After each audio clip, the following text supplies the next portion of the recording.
오늘은 시편 144편의 말씀을 가지고 하나님을 주로 삼는 자의 복이라는 제목으로 말씀을 나누기 원합니다. 오늘 시편의 저자인 다윗은 시편 144편에서 오늘 설교의 제목처럼 여호와를 자기 하나님으로 삼는 자는 복이 있다라고 말합니다. 그런데 우리는 다윗의 이 고백 앞에 질문할 수 있습니다. 과연 우리는 정말 하나님께서 우리의 주가 되시는 것을 진정으로 복된 인생이라고 생각하며 살아가고 있느냐는 것입니다. 국민들에게 파격적인 복지 혜택으로 알려진 동남아시아의 브루나이라는 국가가 있습니다. 이 브루나이는 새해가 되면 이 국왕이 모든 국민들에게 약 100만 원의 세뱃돈을 주신다고 합니다. 놀랍지 않으신가요? 매해년마다 100만 원을 세뱃돈으로 준다고 합니다. 또한 모든 질병 치료는 1달러, 우리나라 돈으로 1,300원에서 1,400원의 돈만 있으면 치료를 받을 수 있고, 초등학교부터 대학교까지는 무상 교육을, 그리고 대학생들은 매월 30만 원 정도의 용돈도 준다고 합니다.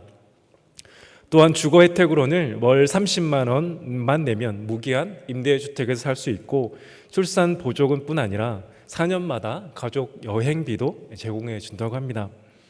의료나 교육, 주거나 출산에 대한 여러 복지 혜택은 다른 나라와 비교하면 파격적인 혜택을 주는 나라가 이 브루나이라는 국가입니다. 정확히는 모르지만 이러한 혜택을 누리고 있는 이 브루나이의 국민들은 자신들이 받는 혜택 때문이라도 그 나라의 국민이라는 걸 자랑스러워하지 않을까 생각해 봅니다. 물론 이러한 혜택도 천연 자원이 바닥나기까지 얼마 남지 않아서 영원히 이러한 혜택을 받을 수는 없지만, 그럼에도 지금 그들이 받고 있는 그 혜택만으로도 그 나라 국민들은 충분히 만족하고 살아가고 있을 것 같습니다. 그렇다면 오늘 하나님의 백성된 우리는 어떻습니까? 오늘 우리는 이러한 눈에 보이는 것들이 없어도 정말 우리가 하나님의 백성으로 살아가는 것이 복되다고 생각하며 살아가고 계십니까? 이러한 것들을 우리가 이 땅에서 누리지 못한다 할지라도 하나님께서 우리의 주가 되시는 것을 정말 우리의 참된 복으로 여기며 살아가고 있느냐라는 것입니다. 오늘 말씀을 통해 우리는 고난 중에도 여호와를 주로 삼는 자는 복이 있습니다라고 고백하는 다윗을 만나게 됩니다. 그는 하나님께 세우신 왕이었지만 수많은 고난을 겪었습니다. 그러나 그럼에도 그는 하나님께서 자기 하나님이 되심으로 인해 복된 인생이라고 고백하고 있습니다.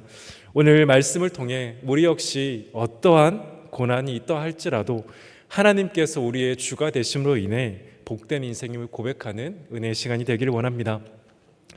우리가 다윗의 생애를 잘 알고 있는 것처럼, 그리고 오늘 우리가 읽었던 시편 144편의 말씀처럼 하나님을 자기 주로 삼는 자는 그 인생은 복이 있다고 말하는 다윗의 삶에도 고난이 있습니다. 다윗은 결코 자신의 삶에 고난이 없다라고 말하지 않습니다. 그러므로 다윗이 결론적으로 말하는 하나님의 백성이 복이 있다라고 말하는 것은 그의 인생에 고난과 어려움이 없기 때문에 하는 말은 아닙니다. 물론 하나님의 백성은 우리가 읽었던 12절과 14절의 말씀을 보시면 하나님의 완전한 통치가 일어날 때 누리게 될 것을 누리게 됩니다. 이것은 분명한 하나님의 약속이기에 그때는 반드시 오게 될 것입니다. 그러나 그때가 올 때까지, 예수님의 재림이 있을 그 순간까지 이 땅을 살아가는 하나님의 백성에게는 여전히 어려움이 있다라는 것입니다. 그래서 6절부터 8절에서 다윗은 지금 자신이 겪고 있는 그 어려움이 얼마나 큰지를 우리에게 말하고 있습니다. 우린 다윗이 시인 시편 중에 시편 3편을 알고 있습니다. 이 시편의 표제는 다윗의 아들 압살롬을 피해할 때에 지은 시입니다. 다윗은 여기에 자신의 대적이 얼마나 많은지에 대해 우리에게 말하고 있습니다. 시편 3편 1절과 2절의 말씀입니다. 여호와여, 나의 대적이 어찌 그리 많은지요, 일어나 나를 치는 자가 많으니이다. 많은 사람이 나를 대적하여 말하기를 그는 하나님께 구원을 받지 못한다 하나이다. 다윗은 하나님의 마음에 합한 자라는 평가를 받았던 믿음의 사람이었습니다. 그러나 그의 고백대로 그의 삶에는 대적이 너무나 많았습니다. 사실 그의 평생에 그는 대적으로부터 결코 자유롭지 못하였습니다. 심지어 시편 3편의 말씀처럼 그는 자신의 아들로부터 쫓김을 당했던 인생이 바로 다윗이었습니다. 이처럼 하나님의 백성에게도 어려움은 있습니다. 그래서 말씀드린 것처럼 이 다윗의 고백, 하나님을 자기 주로 삼는 자가 복이 있다라는 것은 그의 인생에 그래서 고난이 없기 때문에 하는 고백이 아니라는 것입니다. 그렇다면 다윗은 대체 무엇 때문에 자신을 치료하는 그 대적이 마름에도 불구하고 어떻게 그는 여호와를 자기 하나님으로 삼는 자는 복이 있다라고 담대하게 말할 수 있었던 것일까요? 다윗이 자신의 고난 가운데 여호와를 자기 하나님으로 삼는 자는 복이 있다라고 고백했던 첫 번째 이유는 하나님께서 자신의 삶 가운데 계속해서 일하셨기 때문입니다. 시편 144편 1절과 2절은 하나님에 대한 다윗의 고백인 이는 다윗의 경험에서 나온 고백입니다. 시편 144편 1절과 2절에서 다윗은 이렇게 고백했습니다. 나의 반석이신 여호와를 찬송하리로다. 그가 내 손을 가르쳐 싸우게 하시며 손가락을 가르쳐 전쟁하게 하시는도다. 여호와는 나의 사랑이시오 나의 요새이시오 나의 산성이시오 나를 건지시는 이시오 나의 방패이시니 내가 그에게 피하였고 그가 내 백성을 내게 복종하게 하셨나이다. 아멘. 다윗은 자신이 경험한 그 하나님에 대해 고백하고 있습니다. 하나님은 다윗에게 반석이셨고 사랑이셨습니다. 하나님 다윗에게 요새이셨고 산성이셨습니다. 하나님 다윗을 건지셨고 보호하셨습니다. 다윗은 이 땅을 살아가는 그 모든 사람은 크고 작은 그 어려움을 당하는 것을 다윗은 이미 알고 있었습니다. 앞에서 말씀드렸던 브루나이 국민들도 역시 어려움을 당할 것입니다. 여전히 최강대국인 미국 시민은 어떻습니까? 그들이라고 어려움을 당하지 않겠습니까? 우리는 종종 미국에 일어나는 많은 총기 사고를 지금도 뉴스를 통해 듣고 있지 않습니까? 즉 이 땅을 살아가는 사람들은 하나님을 아는 사람들이나 하나님을 알지 못하는 사람들이나 어려움을 겪고 살아갑니다. 그러나 그러한 중에 하나님께서 하나님의 백성의 주가 되셔서 자기 백성을 아실 뿐 아니라 그들을 위해 여전히 일하시니 하나님 나라의 백성이 복되다라고 말하는 것입니다. 다윗 역시 그러하였습니다.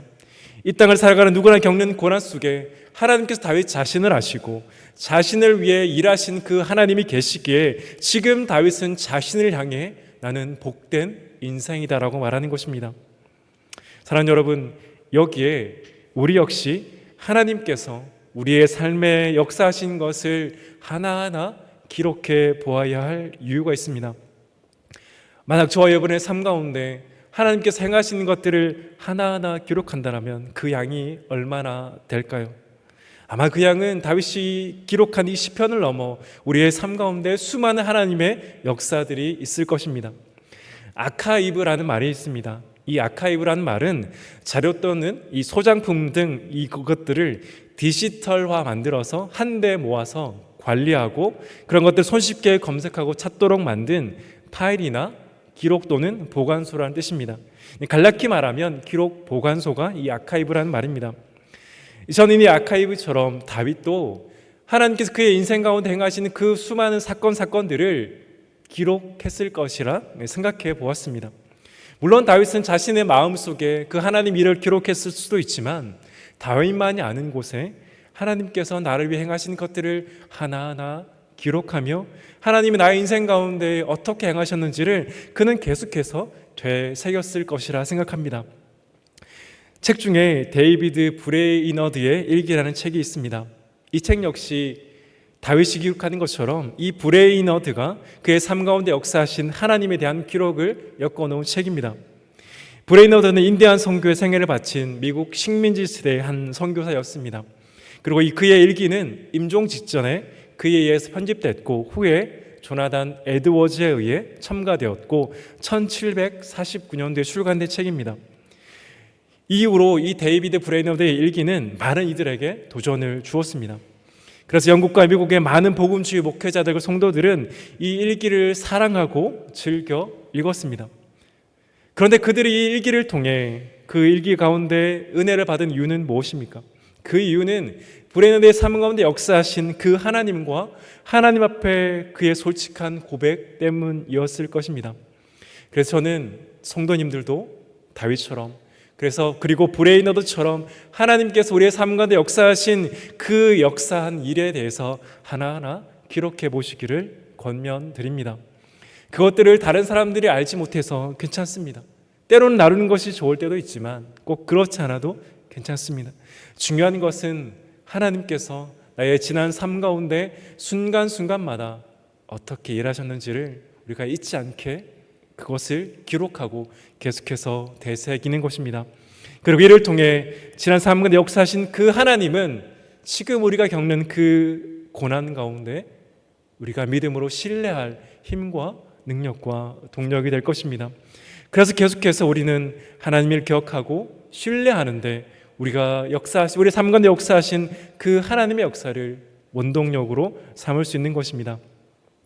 그래서 오늘 말씀을 보면 다윗 역시 이후 기도합니다. 그의 고난 가운데 기도하는 그는 그의 지난 삶 가운데 역사하신 그 하나님의 역사를 바탕으로 신뢰하며 기도하고 있습니다. 그 기도의 고백이 5절부터 8절의 말씀입니다. 제가 읽겠습니다. 여호와여, 주의 하늘을 들이우고 강림하시며 산들에 접촉하사 연기를 내게 하소서. 번개를 번쩍이사 원수를 흩으시며 주의 하사를 쏘아 그들을 무찌르소서. 위에서부터 주의 손을 펴사 나를 큰 물과 이방의 손에서 구하여 건지소서. 그들의 입은 거짓을 말하며 그의 오른손은 거짓의 오른손이니이다. 아멘. 물론 다윗은 지금 자신의 고난 가운데 기도하지만 지금 하나님께서 자신을 어떻게 구원하실지 다윗 자신도 알지 못합니다. 그러나 다윗은 지난 자신의 삶 가운데 역사하신 그 하나님의 역사를 신뢰함으로 믿어하며 기도하는 것입니다. 그리고 지금 다윗은 자신이 이렇게 기도할 수 있는 것 자체가 복이라고 우리에게 말하고 있습니다. 우리는 때로는 우리가 하나님의 자녀인 것을, 그래서 기도할 수 있다는 것을 당연하게 여기며 살아가고 있지는 않습니까? 그래서 다윗은 오늘 본문 3절과 4절을 통해 그것은 당연한 것이 아니라 은혜라고 고백합니다. 우리 시편 144편 3절과 4절의 말씀을 우리 한 목소리로 한번 읽어보도록 하겠습니다. 시작. 여호와여, 사람이 무엇이기에 주께서 그를 알아주시며 인생이 무엇이기에 그를 생각하시나이까? 사람은 헛것 같고 그의 날은 지나가는 그림자 같으니이다. 아멘. 다윗은 어떻게 고백하고 있습니까? 하나님께서 대체 무엇이기에, 내가 무엇이기에 나를 생각하시고 그 전능하신 하나님께서 내가 대체 무엇이기에 나를 향한 하나님의 그 놀라운 계획을 지금도 이루어 가십니까? 라고 고백하고 있는 것입니다. 다윗이 고백하는 것처럼 우리는 하나님 앞에 헛것 같은 존재입니다. 우리의 날은 하나님의 그 영원하신 날과 비교하면 언제 사라질지 모르는 그림자 같은 인생이 바로 저와 여러분의 인생입니다. 그런데 그 하나님께서 어떻게 말씀하십니까? 우리를 알아주시고 우리를 생각하신다라고 지금도 말씀하고 계십니다. 그것이 복된 인생이 아닙니까?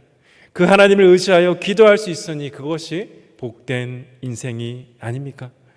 그러므로 우리가 고난 중에라도, 우리의 삶에 닥쳐온 여러 가지 크고 작은 어려움 중에라도 우리의 삶이 복되다라고 말할 수 있는 이유는 그 창조주 하나님께서 헛되고 그림자같이 사라진 우리의 인생을 아실 뿐 아니라 그는 우리의 삶 가운데 찾아가서 역사하시고 지금도 우리를 위해 일하시기 기뻐하시니 그것이 복임을 잊지 않으시기를 간절히 소원합니다. 지금 우리가 겪는 고난은 이 땅을 살아가는 모든 이들이 겪는 것입니다. 하나님을 아는 이들이나 하나님을 알지 못하는 이들이나 모두 고난을 겪으며 살아갑니다.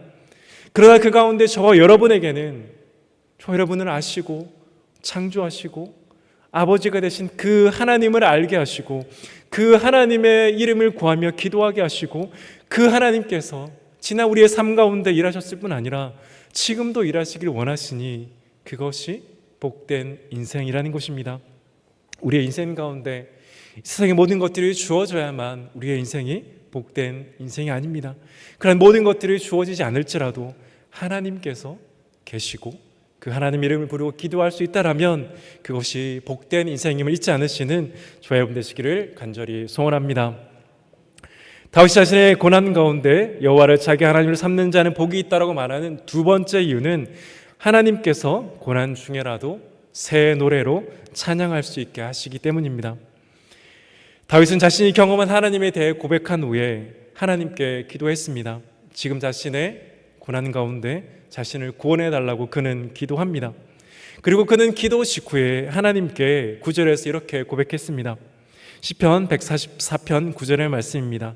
하나님이여, 내가 주께 새 노래를 노래하며 10줄 비파로 주를 찬양하리이다. 아멘. 그런데 우리는 지금 다윗의 이 새 노래로 찬양하겠다는 그 고백이 그가 지금 고난으로부터 구원받았기 때문이 아니라는 것을 알 수 있습니다. 그가 지금 새 노래를 노래하겠다고 고백하지만 여전히 그는 고난 중에 있습니다. 시편의 많은 기자들이 그의 고난 중에 하나님을 찬양하는 것처럼 다윗 역시 여전히 고난 가운데 있지만 그는 하나님을 찬양하고 있습니다. 그렇다면 다윗은 여전한 그의 고난 가운데 하나님의 개입을 바라고 기도하는 그 기도 가운데 어떻게 새 노래로 하나님을 노래할 수 있습니까? 그는 지금 어떻게 여전한 고난 가운데 하나님을 노래할 수 있습니까? 그 이유가 10절 말씀과 12절부터 14절의 말씀입니다. 먼저 10절의 말씀을 제가 읽겠습니다. 주는 왕들에게 구원을 베푸시는 자시요 그의 종 다윗을 그 해하려는 칼에서 구하시는 자시니이다. 12절부터 14절의 말씀입니다. 우리 아들들은 어리다가 장성한 나무들과 같으며 우리 딸들은 궁전의 양식대로 아름답게 다듬은 모퉁이 돌들과 같으며 우리의 곳간에는 백곡이 가득하며 우리의 양은 들에서 천천과 만만으로 번성하며 우리 수소는 무겁게 실었으며 또 우리를 침노하는 일이나 우리가 나아가 막는 일이 없으며 우리 거리에는 슬피 부르짖음이 없을진대. 아멘. 10절 말씀은 지난 우리의 삶 가운데 하나님께서 지금도 삶 가운데 개입하셔서 자신을 구원해 달라는 기도입니다. 그리고 14절, 12절부터 14절의 말씀은 하나님 나라가 온전히 임할 때, 즉 예수 그리스도의 재림 때 그 완전한 하나님의 나라가 임할 때 일어날 일에 대해 우리에게 보여주는 것입니다. 즉 10절과 12절부터 14절의 말씀은 오늘 우리가 겪는 그 고난이 결코 영원할 것이 아니라는 것을 보여줌과 동시에 하나님께서 하나님의 자녀들을 결국 하나님의 나라로 온전히 인도할 것이라는 그 약속의 말씀입니다. 우리는 지금 우리가 겪는 그 고난 가운데 즉시 건진받기를 우리는 위해 기도해야 됩니다. 우리가 지금 고난 가운데 있다라면 우리는 오늘도 하나님 우리를 고난 가운데서 건져내 달라고 기도해야 합니다. 그것이 마땅히 우리가 해야 될 기도라고 성경은 말하고 있습니다. 그러나 그러면 하나님은 그러한 때를 늦출 때가 있습니다. 성경에 수많은 믿음의 사람들이 때로는 고난 가운데 여전히 그 고난을 인내하며 지낼 때가 있는 것처럼 우리 역시 하나님께서 그러한 고난의 때를 늦출 때가 있다는 것입니다. 그러나 우리가 그때라도 우리가 잊지 말아야 될 것은 그러한 중에라도 하나님은 저와 여러분을 결코 버리지 않으시고 결국 그 임할 하나님의 나라로 저와 여러분을 온전히 인도하신다는 것입니다. 그렇기 때문에 우리가 겪는 고난이 아무리 크고 우리를 힘들게 한다 할지라도 하나님께서 우리를 가장 선하게 인도하실 것을 알기에 우리는 하나님께 찬양할 수 있는 것입니다. 사도 요한은 요한계시록 21장 3절과 4절에서 우리가 하나님 나라에서 누리게 될 그 영원한 복에 대해 기록하였습니다. 요한계시록 21장 3절과 4절에서 사도 요한은 이렇게 고백합니다. 내가 들으니 보좌에서 큰 음성이 나서 이르되 보라 하나님의 장막이 사람들과 함께 있음에 하나님이 그들과 함께 계시리니 그들은 하나님의 백성이 되고 하나님은 친히 그들과 함께 계셔서 모든 눈물을 그 눈에서 닦아주니 다시는 사망이 없고 애통하는 것이나 곡하는 것이나 아픈 것이 다시 있지 아니하리니 처음 것들이 다 지나갔음이러라. 아멘. 이 예언의 말씀을 반드시 성취될 것입니다. 저와 여러분 하나님의 백성으로 하나님의 나라에서 그 하나님과 영원히 살아갈 것입니다. 그곳에는 사망이 없고 애통하는 것이나 곡하는 것이나 아픈 것이 없습니다. 우리는 영원히 그곳에서 살아갈 것이라고 하나님은 저와 여러분에게 약속해 주셨습니다. 그러나 이 땅을 살아갈 때에는 우리가 하나님의 그 완전한 나라에 임하기 전까지는 여전히 우리의 삶 가운데는 크고 작은 어려움을 겪으며 살아갈 수밖에 없습니다. 그래서 때로 우리는 좌절하기도 하고 때로 우리는 낭망하기도 합니다. 그러나 우리가 잊지 말아야 될 것이 무엇입니까? 그것은 이 땅에서의 고난이 아무리 크고 저와 여러분을 힘겹게 한다 할지라도 그 고난은 결코 영원할 수 없다라는 것입니다. 하나님께서 결국 저와 여러분의 삶을 가장 선하게 그 하나님의 나라에 인도해 주실 것입니다. 그래서 우리 그리스도인들은 우리의 짙은 밤중에라도 하나님을 찬양할 수 있는 것입니다. 바울과 실라가 그 빌립보의 깊은 감옥 중에라도 하나님을 찬양했던 것처럼 우리 역시 고난 중에라도 우리와 함께 하시는 그 하나님, 우리에게 영원한 하나님의 나라를 이루실 그 하나님으로 인해 우리 역시 찬양할 수 있는 것입니다. 살아가는 동산의 영가족 여러분, 우리는 세상의 기준과 같이 많은 것을 가졌기 때문에 복된 자가 아닙니다. 도리어 성경은 우리가 가진 것이 없기 때문에 강하고 복되다라고 고백하고 있습니다. 사도 바울은 그래서 고린도후서 12장 9절에서 이렇게 고백하였습니다. 우리 고린도후서 12장 9절의 말씀을 한 목소리로 함께 읽도록 하겠습니다. 시작. 나에게 이르시기를 내 은혜가 내게 주하도다. 이는 내 능력이 약한 데서 온전하여 짐이라 하신지라. 그러므로 도리어 크게 기뻐함으로 나의 여러 약한 것들에 대하여 자랑하리니 이는 그리스도의 능력이 내게 머물게 하려 함이라. 아멘. 세상은 강한 자가 복되다고 말하지만 성경은 그렇게 말하지 않습니다. 세상은 많이 가진 자가 복되다고 말하지만 성경은 그렇지 않습니다. 세상은 우리에게 많은 것을 주는 자들이 복되다고 말하지만 성경은 그렇게 말하지 않습니다. 왜 그렇습니까? 우리 자신은 연약하지만 저와 여러분 안에 계시는 그 하나님은 전능하신 하나님이시기 때문입니다.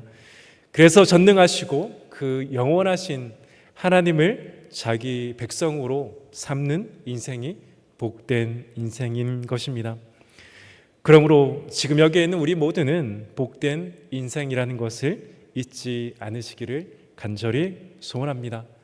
하나님께서 우리와 함께 하고 계신다면 지금 나에게 아무것도 없어도, 지금 내가 아무것도 할 수 있는 것이 없어도, 지금 내가 연약해도 그 전능하시고 능력이 있으신 그 하나님께서 우리와 함께하고 계시기에 우리의 인생은 복된 인생인 것입니다. 오늘 본문의 다윗이 어떻게 오늘 본문을 마무리하며 하나님을 주로 삼는 자가 복되다라고 고백하고 있습니까? 그것은 그의 인생이 말씀드린 것처럼 고난이 없기 때문이 아닙니다. 그의 인생은 그의 대적이 너무나 많음을 고백하는 것처럼 그의 인생은 대적과 함께하는 인생이었습니다.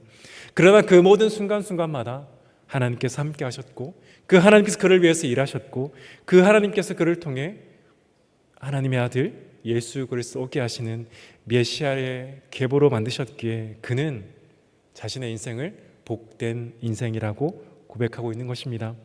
바라기는 저와 여러분도 다윗처럼 우리의 인생이 하나님으로 복된 인생임을 고백하는 그네가 있기를 간절히 소원합니다.